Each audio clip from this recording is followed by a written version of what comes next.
Good morning, student. We are doing history of 11th standard, theme 4, the Central Islamic lands.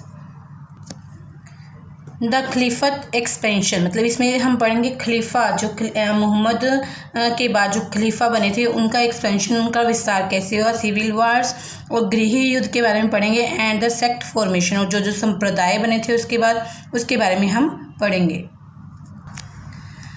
After Muhammad death in 632, no one could legitimately claim to be the next prophet of Islam. Muhammad की death के बाद 632 में मोहम्मद की death के बाद कोई भी अपने आप को प्रोफेट नहीं कह सकता था, क्योंकि किसी को भी मोहम्मद ने ये कुछ भी ऐलान नहीं किया था कि मेरे बाद कौन प्रोफेट बनेगा. मतलब किसी को भी वैधता नहीं मिली कि वह अगला प्रोफेट बनेगा. As a result his political authority was transferred to the ummah with no established principle of the succession. अब जो मोहम्मद जो थे इस्लाम धर्म के प्रचारक, इस्लाम धर्म के जो नेता थे मोहम्मद, उनके मतलब उन्होंने अपनी डेथ के बाद उन्होंने यह कोई ऐलान नहीं किया कि मेरे बाद कौन प्रोफेट बने. तो इस तरह से कोई प्रिंसिपल, कोई मतलब सिद्धांत नहीं थे उत्तराधिकारी बनने के लिए. इसलिए क्या हुआ, जो सारी अथॉरिटी थी, सारी जो अधिकार थे, सारी शक्तियाँ थी, वो उम्मा में ट्रांसफ़र कर दी गई. उम्मा क्या था, अब इस्लाम धर्म को मानने वाले लोगों की एक संस्था थी उम्मा, मतलब एक संगठन था, समूह था, जो हमने पहले भी पढ़ा था. तो सारी जो मोहम्मद की डेथ के बाद सारी जो अथॉरिटी थी वो उम्मा के पास चली गई, उसकी संगठन के पास चली गई. This created opportunity for innovation but also caused deep division among Muslim. इससे क्या हुआ कि जब सारी अथॉरिटी मोहम्मद की डेथ के बाद उम्मा के पास चली गई, उम्मा जो एक था समूह था काफ़ी लोगों इस्लाम धर्म के प्रचारकों का, तो इससे क्या बहुत से लोग मतलब अपने अपने विचार पेश करने लगे. तो नए विचार सामने आए, लेकिन विचार तो सामने आए, लेकिन क्या हुआ, मुसलमान जो लोग थे उनके बीच में डिवीज़न, दरारें पैदा हो गई. मतलब कि हर एक अपने आप को समझता था कि मैं मोहम्मद का उत्तराधिकारी बनूं, इससे कि दरार पैदा होगी. The biggest innovation was the creation of institution of Khalifa, in which the leader of the community become the deputy of the prophet. सबसे बड़ी इनोवेशन क्या हुई, एक खलीफत एक इंस्टीट्यूशन बना, मतलब इस्लाम धर्म का एक इंस्टीट्यूशन बना जिसका नाम क्या था, खलीफत.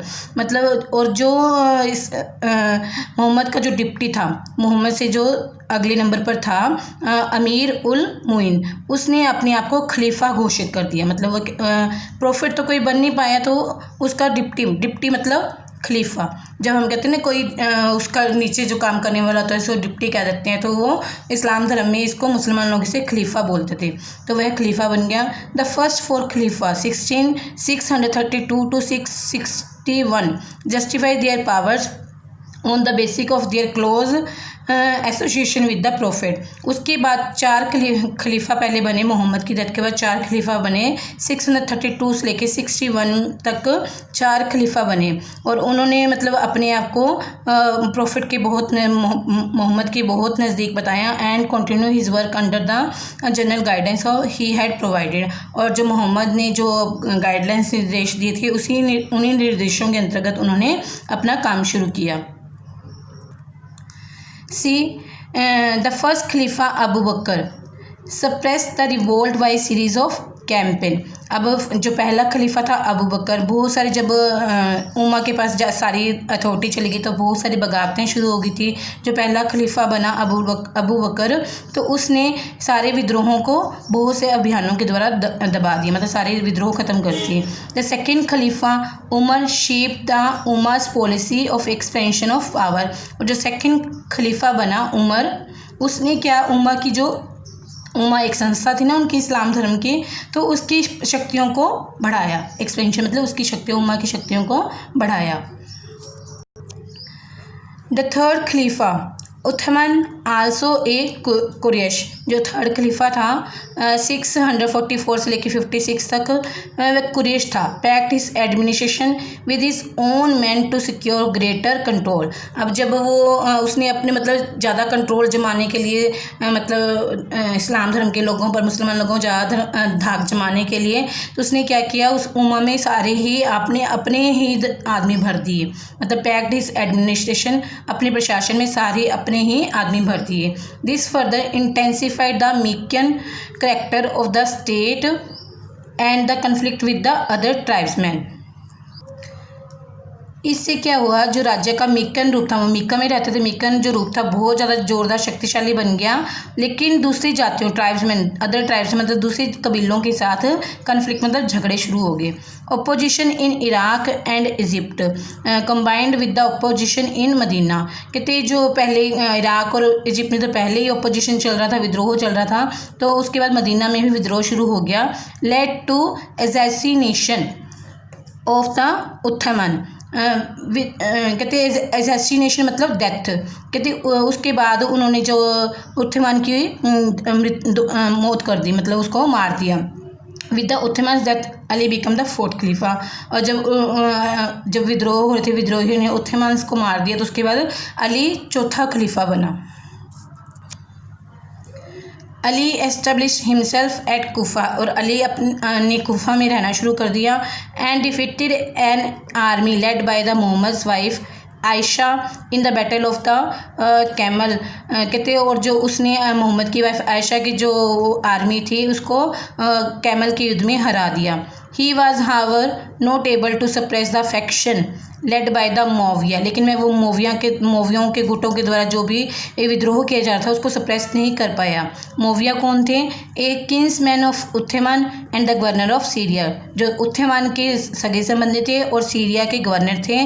तो जो अली था इनके विद्रोहों को नहीं दबा पाया. Ali second battle at Siffin ended in a terse which split his follower into two group. कहते अली का जो सेकंड बैटल हुआ था एट सिफिन में हुआ, जो कि टर्स मतलब एक संधि के साथ खत्म हो गया. Which split his follower into two group. और जो अली के फॉलोवर थे दो ग्रुप में बट गए. उसके बाद some remain loyal to him, कुछ उसके प्रति वफादार रहे.